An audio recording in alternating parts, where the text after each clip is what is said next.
And yeah, ladies and gentlemen, it's Monday. Get that music going. Yeah. Sometimes when I wake up in the morning, I go, that music is in my head all the time. And it's always thinking of like, wow, what are we going to talk about today? But, over the weekend, Stuart, it just, uh, one more time, the frustration that I have of where am I going to get my news? Because I'm really getting upset and frustrated by the fact that the news I'm getting is so distilled. And last night I was talking, I had dinner with some friends, and we were talking about, you know, the Canadian budget was delivered last week, and as usual, the media gave the government a pass, especially the Canadian Broadcasting Corporation, or as I like to call it lately, the Communist Broadcasting Corporation, because it really isn't doing its job anymore. Its job is apparently propaganda. That, ladies and gentlemen, is what media has now become, a propaganda machine. It isn't the news channels. It's not Walter Cronkite, as Stuart likes to always bring up. It's not the reliable individuals that we've grown up to trust. In fact, trust is now a four-letter word. We don't care. We don't believe them. But yet, when it suits our narrative, we run that way. And the clips that you see online, all these things, anti-Trump. If you're an anti-Trumpist, you've got a plethora of different channels that you can watch, read, consume, and will give you all the hate fest you could possibly imagine, and vice versa. So it doesn't matter that they're not giving you real news. They're giving you real views. Thanks. Welcome back, everybody, to the Rant Network. My name is David Solomon. He is Stuart Brisgell. If you're here for the first time, welcome. We love you. Thank you so much for joining us as we're growing our viewership here at the Rant Network. What we do every Monday, Wednesday, Friday, noon Eastern, just have some fun, rant about stuff in real world politics, culture, point out the crazies, and so much more. So sit back and relax today, because another one of these rants is just going to be about what the hell, Stuart. you know, we talked about this offline, and in truth, the media has just not is no longer our friend. Okay, overall, the media, who are they cozying up to? We're seeing this more and more and more, especially the liberal media. It's just like you could take that these all these stuff was written by, in the US, the Democratic Party; in Canada, it's the Liberal Party; in the UK, it's the Labour Party. It's not news anymore. It's the communication arm of those parties. Mhm. How do you see it? Well, let's break this down. We all consume it. It's some of us obsess over it. And yet most people never stop to ask the basic question. What exactly is the purpose, David, of news? And how did we get it here? I think that's the question. So let's break this down without the sugar coating. Like let's rant about it.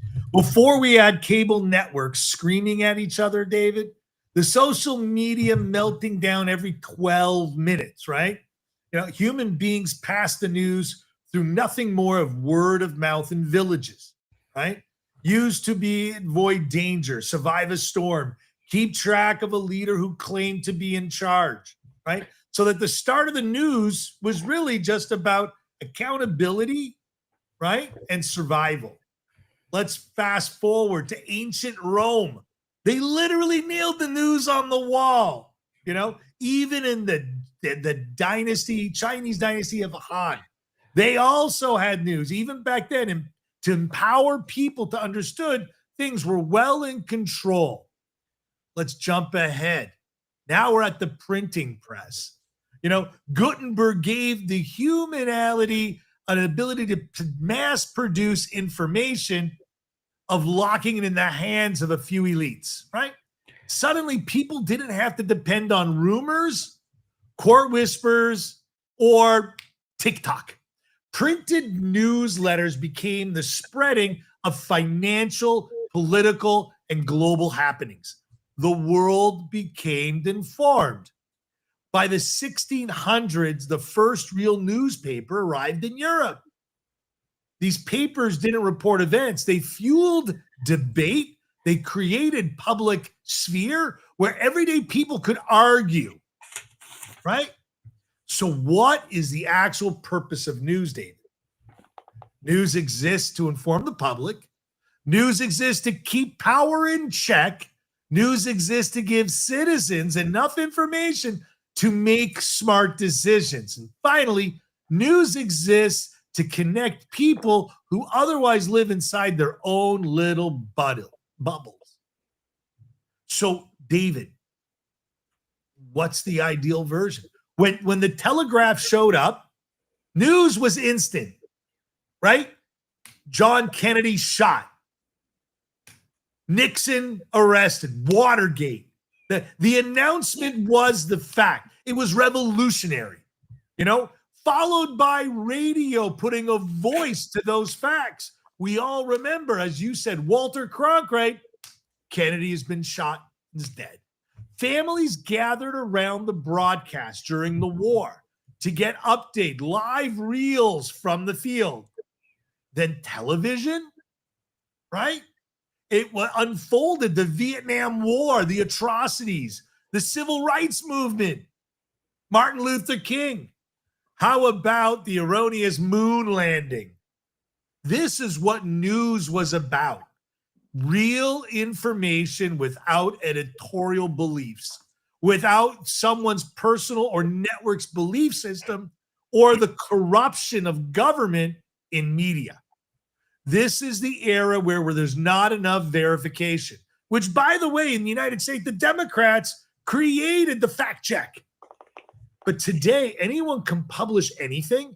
Anyone can go viral, and the loudest voices draw down on the most accurate ones. Social media turned news into personalized buffets, served algorithm, fact seconds. Now, two people living on the same street can be consumed and pumped completely two different realities. Man, this sounds like a movie that I saw with Jim Carrey. But what's the purpose of news? It hasn't changed. In a true democracy, the truth, timely reporting, and function of this noise should be dispensed to the people, not filtered what we should and shouldn't tell them. Division, confusion, financial instability, it's the complete erosion of trust, which is the news media agencies globally have caused. Right? Yep. David, you want me to rant? You want me No, to go? no, I got you, but I gotta tell you something. This is where you're great, and you hit the nail on the head. What news is supposed to do, but here's what the power now the new media has, and I'll give you two examples. Okay, the less is CBS. I mean, look what they did with the Kamala Harris interview. Right, on one hand, they promoted one answer. And when they aired it, they promoted a second answer. They edited it. They didn't give the full version because they realized the backlash on Kamala was bad. It was going to make Trump look good. Can't do that. That's not news. It's not news. So where does it leave us? Hold on. Wait. My friend, I got one more for you. Okay. Now, I get it. You're sitting here today and you're saying, okay, what else is wrong? Well, so CBS goes ahead and overhauls its editorial department, bringing Barry Weiss in to run the news department. And what do? Rebel. How dare she suggest, Stuart, the audacity of balanced reporting? Those were her words. And the journalist said no. That's news or that's views. Now I'll go one more step. The British Broadcasting Corporation, the BBC, the so-called elite standard of global news. Well, the Director General of the BBC, Tim Davie, and the corporate CEO of News and Current Affairs, Deborah Turnus, both resigned on the weekend. Why? Because they stepped down after a public outcry erupting over the editing of President Donald Trump's January 6, 2021 speech featured in a documentary that aired last year. It basically made him look, they basically edited his statements in such a way to make him look like a demagogue. They falsely presented what he said. BBC has been caught on numerous occasions falsifying reports about Israel being Hamas's Mm. propaganda machine, quoting Al Jazeera, a known terrorist media outlet. And these people were they, I mean, think about it. They got caught because they wanted to make, they had the power to control the message. Go Okay. ahead, Stuart. I know you're Okay. anxious to So, speak. what else is wrong with the news today? How about outrage has replaced information? Headlines are written specifically to mislead. The race to be first destroyed is the race to be right. I mean, opinions are and news are blended together for an agenda, whether political or other, more nefarious reasons. There's a financial incentives. You brought up the CBC. Okay, financial incentive to distort coverage for financial gain. Okay, here in the United States, ABC. Too many stories, not enough depth.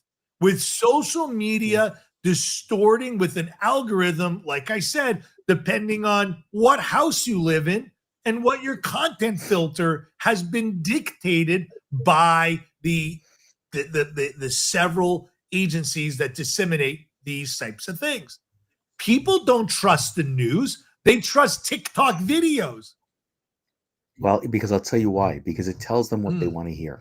And I'll tell you something. When you have people, and I'll say this on quite a, there are a few rogue, and I'll use the word rogue, people on air that I don't know how they still have their jobs. Van Jones, great example, on CNN. Gave a speech, says, I work for CNN, but I'm not CNN. I don't agree with everything CNN does or says. That's great. But he got vilified because he doesn't imbue and embody what CNN wants to push. He has stood against Yep. Mamdani.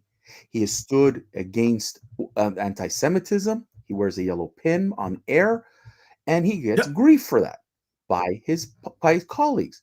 You know, it's fascinating, and I'm just using that example, but there's almost always someone just to create, oh, we have balance.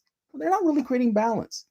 And when you put ABC, for example, and saying The View, for example, is news, and this has become a, with all due respect, when Barbara Walters put this together, I got what she's trying to do.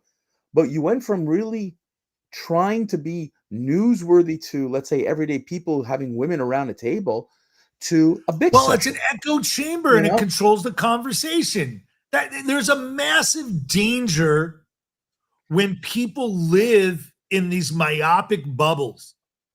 They're without sharing facts.